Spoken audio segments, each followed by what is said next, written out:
JBN, we keep you informed. I am Michelle Jones, and in the news, 2 men fatally shot by police in Clarendon, Indicom probing. 2 men were killed by the police during an alleged shootout in Box Common, Clarendon on Thursday. They have been identified as Roshan Brown and Ryan Murray. The matter has been probed by the Independent Commission of Investigations, Indicom. According to Indicom, the police reported that a team was on surveillance patrol in the community when they were allegedly fired at initially by one man and subsequently by a group who appeared. Following the exchange, 2 men were seen with gunshot injuries. They were assisted to hospital and later pronounced dead. Indicom says all 5 concerned cops provided initial accounts to its investigators and were served with notices to submit statements and attend interviews related to the incident. Their service weapons were collected for processing and sealed. 2 9mm firearms were reported as recovered from the incident, a Glock pistol with the serial number erased, and a current pistol with serial number. The hands of both deceased men were tested for gunshot residue prior to photographing and the sealing of their bodies for storage, pending a post-mortem examination, Indicom said. All guns will be transported to the government forensic lab for testing, it noted. Indicom is appealing to all persons who witnessed or may have information in relation to the incident to contact the Commission's head office or share any details via WhatsApp at 876-553-5555. Indicom is reporting that yesterday's incident was a second double fatal shooting for May and brings the total to 6 persons killed by the security forces for this month. So far this year, 46 people have been killed by the security forces. No prison time for ex-cop convicted of shooting former schoolgirl in the head. Former Police Corporal Kirkay, who was found guilty of shooting a then 13-year-old schoolgirl in the head in a taxi in downtown Kingston, has escaped prison time. Following almost 4 hours of impassioned plea from his attorney Peter Champagne QC, the 42-year-old, who was convicted of unlawful wounding, was on Thursday sentenced to 2 years in prison, which was suspended for 2 years pending good behavior for the period. The suspended sentence means that if he is not convicted of any offense within the next 2 years, then he will not have to serve the 2 years imprisonment. Sentencing was handed down in the Kingston and St. Andrew Parish Court by Parish Judge Sanchia Burrell. Hay was found guilty on February 10 following a trial. A probe by the Independent Commission of Investigations, Indicom, revealed that on June 30, 2016, the driver of a taxi which was transporting Alpha and St. George's College students was stopped by the police, but drove away after briefly complying. The police then fired at the vehicle, and one of the bullets hit the female student in the head. A spent shell recovered from the North Street Mark Lane shooting scene matched the M16 assigned to Hay. After being hospitalized for an extended period and with physiotherapy, the schoolgirl recovered. Hay, who at the time was assigned to the now disbanded Mobile Reserve Unit, was subsequently charged with unlawful wounding, while 4 of his colleagues were charged with misconduct in a public office and attempting to pervert the course of justice. The 4 were acquitted.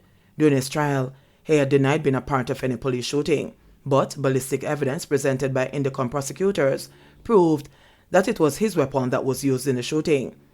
During sentencing yesterday, Champagne begged the judge to take into account a number of positive factors, including Hay's sterling contribution of 18 years to the police force. He highlighted that Hay had been responsible for the recovery of a number of illegal firearms and was bestowed with 10 glowing commendations for his efforts. Mobe most wanted linked to murder of foreign national and other killings. The St. James Police have stated that more information has come to light since the capture of the division's most wanted criminal. Nikhil Lewis, also known as Akilo or Kilo, was arrested by the police during an intelligence-driven operation along the Reading Main Road on May 24, 2022. He is now facing gun-related charges in connection with multiple investigations. The 24-year-old, who hails from Grangepen, Lilliput in St. James, is currently wanted for the murder of Horatio Shakes, which was committed on August 18, 2020 at Bugs Bunny in Lilliput. Additionally, he is wanted for the murder of Shavane Stevens and the wounding with intent of 3 others, which took place January 4, 2022 at Ocean Heights, also in Lilliput. The St. James Police have also named Lewis as a person of interest in connection with the murder of a national of the Dominican Republic, Marie Isabel Valdez, which took place on September 10, 2020, as she worked at a bar in Lilliput. The murder of Lindell Wilson, committed on September 25, 2021 at Ocean Heights, Lilliput. A case of robbery with aggravation that was committed on September 25, 2021 at Ocean Heights, Lilliput. Lewis was featured recently on the JCF's Wanted Wednesday social media campaign and was listed on the National Wanted Persons list. Full-blown gang conflict as 3 die in roadside attack. As inter-gang warfare deepens in St. James, Assistant Commissioner of Police Clifford Chambers has admitted that it has been difficult to break the criminal stronghold in a grinding war of attrition. That grim analysis came hours after a drive-by shooting in Rosyth, St. James, in which 3 people were killed and 2 others hospitalized with injuries. To convict the gangs, we have to get evidence. To get the evidence, you have to get the statement. And to get the statement, you have to make people feel comfortable. Chambers, the Area 1 police chief, said in an interview Thursday, emphasizing the difficulty in securing convictions. The deceased in Wednesday afternoon's attack were 27-year-old Chadwell Fraser, otherwise known as Bumpane or Chad, of Felicity Road, Glendavon. Chamario Calvin, otherwise called Chippy, 24, of Ball Ground, Rose Heights, and Tony and Reed, otherwise called Two Fly, who resided at Jarrett Terrace, all had St. James addresses. Police investigations point to an ongoing conflict, the Shabdon, Whitaker, Bushead, and Fredman gangs. We're not getting the statements to facilitate the evidence and to facilitate the anti-gang dream coming to fruition, the Assistant Commissioner said, frustration evident in his voice.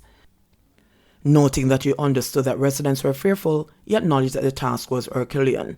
Since the incident, the police have increased patrols and other measures to guard against reprisals in Salt Spring, Albion, and Green Pond, Chambers said. The Rosyth gunfight is believed to have been a clash of rivals, with the attackers surprising the victims during a birthday party for one of the injured men. Cartridges recovered at the scene suggest that high-powered rifles were used.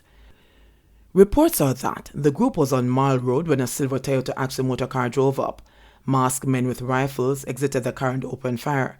The incident occurred at 4:20 p.m. Reed was shot in the back and buttocks, Calvin in the head and thigh, and Fraser in the upper body.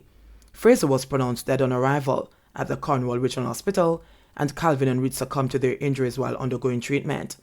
Chambers is imploring citizens to call with information that could help to solve the crime. We just want anyone with information to feel free to call us. Information that can lead us to who are the persons who were involved, he appealed. A curfew has been imposed in the affected area for the next 48 hours. Life sentence more effective than death penalty, says Chang. While not ruling out a return to the death penalty, National Security Minister Dr. Horace Chang says imposing a life sentence will be more effective in the drive towards eradicating crimes and criminality in the society. Chang made that distinction in an interview with reporters in St. James on Tuesday, while he was presenting tablet computers to students at the Glendavon Primary and Infant School in his St. James Northwestern constituency. When you take a big man who is seen as a don, you put him before a court and before a jury, try him and find him guilty. We can lock him away, and it diminishes his status in the community, said Chang. It sends a signal that we're in control, and I think that's an important message to the wider community.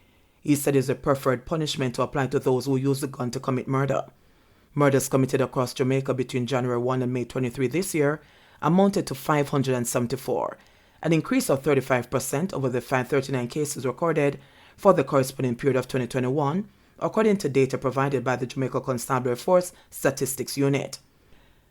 Chang is of the view that if the death penalty remains the final form of deterrent method, criminals will continue to create mayhem until the security forces are able to apprehend them. To just find and kill him, whether it is extrajudicial or judicial, it has a finality that the next man will say, all right, I'll take my risk and go. But to change his life dramatically by embarrassing, belittling, diminishing him, I think is a very important part of turning away those who might be seeking to use the gun as a source of employment, Chang said with confidence. In the immediate situation, we have to apprehend killers, and when they are apprehended and found guilty, they must be locked away for a long time, so that they cannot come back and recycle, he continued.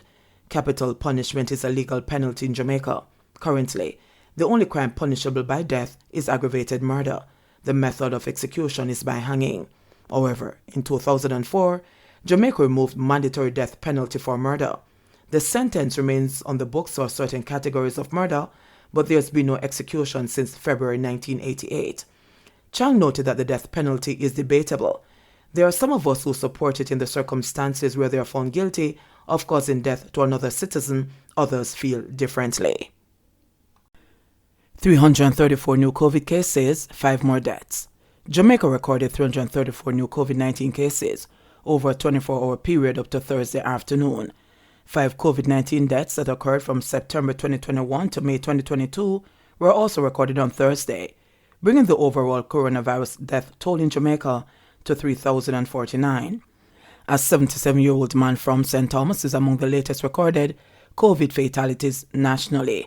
There were 133 recoveries on the day, bringing that tally to 86,683. The newly confirmed COVID-19 cases brought the total number on record for the island to 135,907. Notably, the island recorded a 30.2% positivity rate based on the samples that were tested on Thursday. Of the newly confirmed cases, 200 are females and 134 are males, with ages ranging from 1 day to 90 years.